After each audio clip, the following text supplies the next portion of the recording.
HMTV. This is Eon Chiquino, and we're gonna go into some StarCraft 2. Up right now, we've got Belshir Vestige LE, another match from Asus ROG. Down in the bottom right corner of the map, we've got a Red Zerg player from Team Liquid. It's gonna be TLO. And on the other side of the map, the Korean counterpart from Team Liquid. It's gonna be Taeja.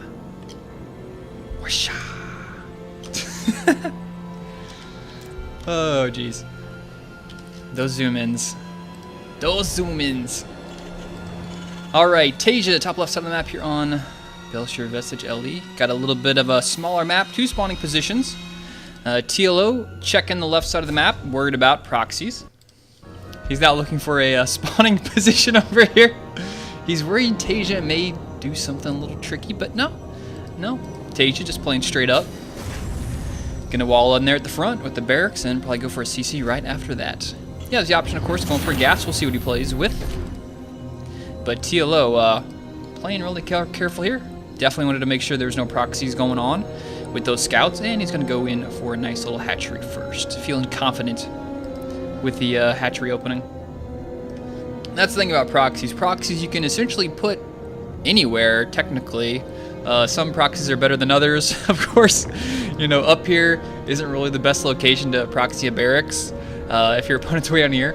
But there's just so many places to put them. And you can look at TLO here. He scouted the right side of the map here with his Overlord. He scouted this whole bottom area.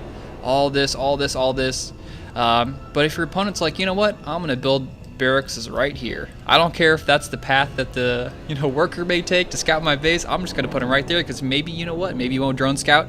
And maybe you won't send his overlords that way. Those are just some of the risks. Those the dice you roll when you play cheese and you go for some proxy stuff like that. Is will they scout? Won't they scout? Because that usually makes or breaks the game, depending on whether or not you get scouted out. So we actually do have a gas opening here for Taeja, so he's not going to that quick CC just yet. Looking to put on a little bit of pressure. Reapers coming out. Reapers will be heading across the map, but they're not proxied. So TLO should fare pretty well against Reapers. This day and age, Reapers have just been kind of like one of the common openings from Terran ever since they got patched, where they don't do as much damage to buildings and they regenerate life. So, I mean, since then, Reapers are kind of like a scout for the most part. People use them to scout, run in your base, check out what's going on. They do a little bit of harassment. They're kind of like a Hellion in that respect, but they're just a little bit annoying. Force your opponent to deal with that, for a little bit, pull a little bit of their mechanics away from macroing, and just deal with the few Reapers that may come out here. So it looks like it's just going to be 2 Reapers so far. Pretty standard number here. It's kind of like the 2 Reapers. Other options are to go for like 4 Hellions or 6 Hellions. Just kind of numbers people. I always wonder, like, how do people come up with these numbers? What happens to whenever players play it? They think, 2 Reapers is a good number.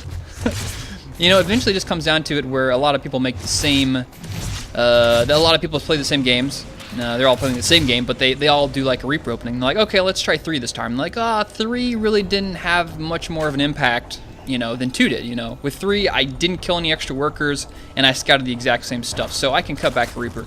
And that's really what StarCraft is all about. That's like where the greats come into effect there, where they learn to cut corners and still get as much out of a unit as possible. And you're like, well, why don't you just go 1 Reaper? Well, 1 Reaper would be great if you want to do some scouting, but 2 Reapers lets you just add that just a little bit more damage to maybe kill a drone. So TLO doing gas is coming out right now. He's still actually getting gas, even though he's got speed on the way, so we'll see a little bit of maybe some Evo chamber action coming up. Maybe some Roaches, Banelings. We'll see what's on his mind. Taeja working on the 3rd command center, factory coming up, and following up with a starport, and probably just have some bio play out of Taeja here. Bio play, so strong. Taeja just so strong in general. So hatchery over here in the bottom left part of the map. 3rd base is up, another gas going down. And was that an evolution chamber? No, actually it's a Roach Warren. So Roach Warren coming here. It's going to allow TL to have a little bit of base defense. And a Banshee coming out here, so Taeja working on some Banshee play. And hasn't yet started anything on his barracks, so I'm wondering if this is going to be... What's he doing here? He hasn't. Okay, there's the tech lab. I'm waiting for that next tech lab to drop. And the Overlord's going to come in here and scout this out. He sees, okay, that's a Banshee. That's that's researching Cloak Field. So at this point, TLO has a great scout. He knows exactly what Taeja's up to. He sees the third command center, so he knows, you know, there's not much he can do to me. He's got these 4 Hellions out here and those 2 Reapers. Those will be a little bit annoying, but if he makes a decent amount of Reapers, or sorry, Roaches, and with a couple Zerglings out, he can deal with that pretty easily. So Stim is being researched. That's definitely an indicator we're going to have Marines and Bio coming out. A couple of Roaches being produced, and that's just going to provide enough defense, along with some Queens and some really good creep spread. And, you know, creep spread is actually one thing I would, you know, consider defense. It's offensive. It's scouting. There's just so many things that creep tumors do for a Zerg player. It's not just like, oh, I made a nice new carpet all over the map. Isn't this cool? It's aesthetically pleasing. No, I mean, it's just so vital for Zerg players in every aspect of the game. Extremely useful there.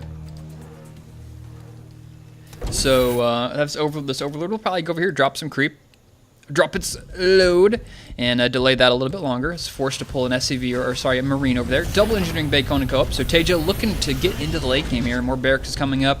We're going to see Starport pumping out some medevacs there. And so TLO stopped Roach production, which is he's got enough Roaches to defend this attack if anything decided to come his way. He sees what's going on here. He sees the Banshees. Actually, yeah, 2 Banshees coming out. And now we have the pressure here from Taeja. He's going to scan first, take out those creep tumors that we were just talking about. And will TLO have enough to deal with this? He's got a couple Zerglings, he's got some Queens, he's got a Spore Crawler back there, but nothing immediately up in the front. And with only 2 Queens, they need to have enough for a transfusion to really deal with this. Otherwise, they're going to have to pull off some fancy micro. Taeja deciding to fall back. Just, he was happy with taking out those creep tumors, but quickly, look at this. TLO running to the front here with his Overlords, and this is something you almost never see from Zerg players. He quickly runs to the front, moves his Overlords in place, and stops the creep from receding. That's going to allow him to put his creep tumors back in place where they were. And that's such a fantastic move. Speaking of creep, look at this. Taeja, this Marine's coming over here, realizes he's going to have to be up on cleanup duty. He's going to wish he came over there a little bit sooner. The creep is already all over the place, and this command center is just waiting to land. We have an attack on the third over here, but the Roaches are in position. Will it be enough? Yep, easily going to turn away Taeja. And this Overlord. Oh! TLO tried to get out of there without losing that Overlord while delaying as much creep as possible. Now he came pretty close to doing it. Very few players do that, so I'm really impressed with the way TLO's been playing this game. I love what he's been doing with his Overlords. It's weird to say, like, man, his Overlord control is amazing. Have you seen his Overlord control? If he would have got out of there with that Overlord, that would have just been even better. And even dropping creep right on top of all these units, showing he knows what's up. So Taeja have a couple guys over at the third base. Hasn't done any pressure in the longest time. He's just kind of sitting here in the middle of the map. He did a little bit of creep tumor killing with the scan, but that's it. I mean, Taeja's kind of just been letting TLO have his way, macroing up as much as he's wanted to here. But the evolution chambers for TLO look to be a little bit later. I think he's already started. Oh, actually, engineering bay. Has he got 1-1 yet? Okay, he's got 1-1. Combat shields are on the way, so he can actually catch back up on upgrades because Taeja forgot his armory. Oh my God, he forgot his armory. That armory is really late, and he actually had a pretty big upgrade advantage there. You can see he's had 1-1 for a little bit, but these upgrades for the Zerg is just now finishing, and that's really going to suck for Taeja because he could have had a much larger upgrade advantage if he would have got that armory on time. But fortunately, that wasn't the case. But fortunately for TLO, it's looking pretty good. So Banshees are just being annoying as possible. Zerglings from TLO are running across the map same time. Taeja's pushing on the left side of the map, but look at this TLO with more than enough forces over here on the left with the Banelings on top of it. Roaches just pushing there to the front, dealing with that. Marines drop over and back or Overseer, and now he just picks up and flies away. At the same time, we have the attack on the top right. Siege tanks getting completely destroyed. Roaches rushing into position now. Zergling's going to get evaporated by that Marine line, and that's going to be into that attack. But he did manage to take out 2 siege tanks, which is actually a pretty big deal considering we're seeing Taeja getting a lot of siege tanks now. So TLO, is he going to put on the pressure? Yes, he is. He's morphing Banelings right in front of Taeja. Taeja knows what's up. Does he have enough to defend this? He's got Banshees. He can run in there, start picking off these Banelings. There's nothing that can attack these Banshees. He's got a siege tank on the left, which is really nice. But the Marines really need to split those guys. Need to get out of there. Need to fall back. Micro, keep away from the Banelings. Great target fire there from Taeja. He picked off that Marine before he could connect. And now with some Marines dropping in the back, the Roaches are forced to fall back. And TLO going with the little attack there, bought himself a little bit more time.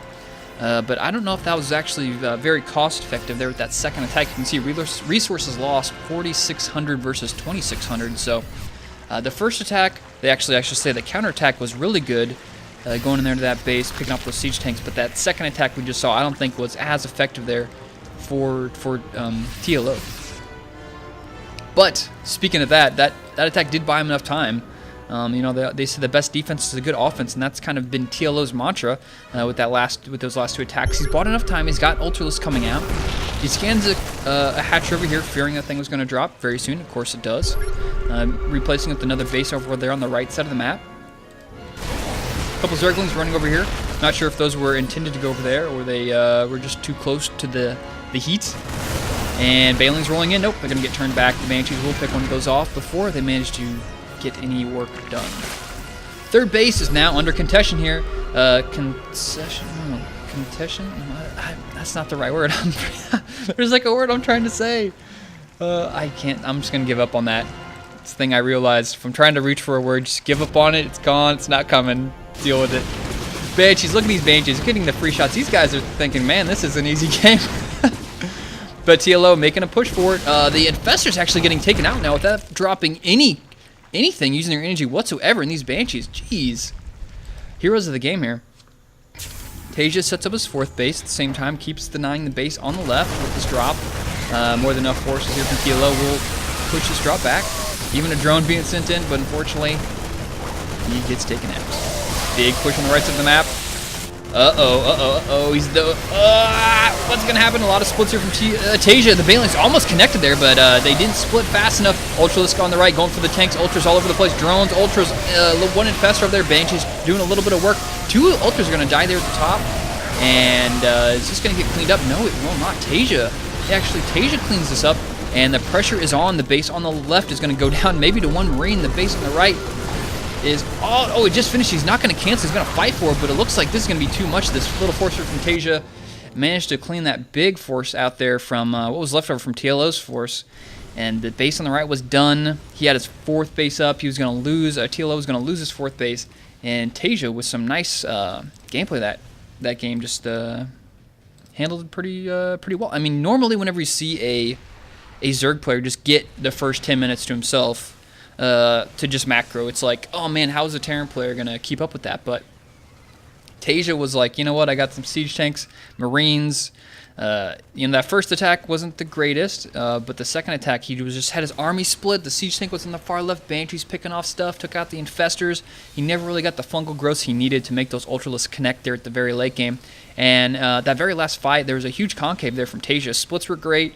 And there just weren't that many. It felt like Zerglings. He just didn't have enough Zerglings and Infestors to kind of just control those Marines and keep those guys on lockdown. And the amount of medevacs Taeja had was pretty huge. He was up to, I think, at least 8 right here, and then total he had 9. So a ton of those guys, and 70 workers versus 75 workers for TLO. So whenever you're about that even on workers, it's going to benefit the Terran player because he's got those mules, those great mules. So that was another game here from the Taeja versus TLO series. I hope you guys enjoyed it. If you want to find more of my stuff, head on over to youtube.com/EonShikino. That's EonShikeno. And I'll see you guys next time.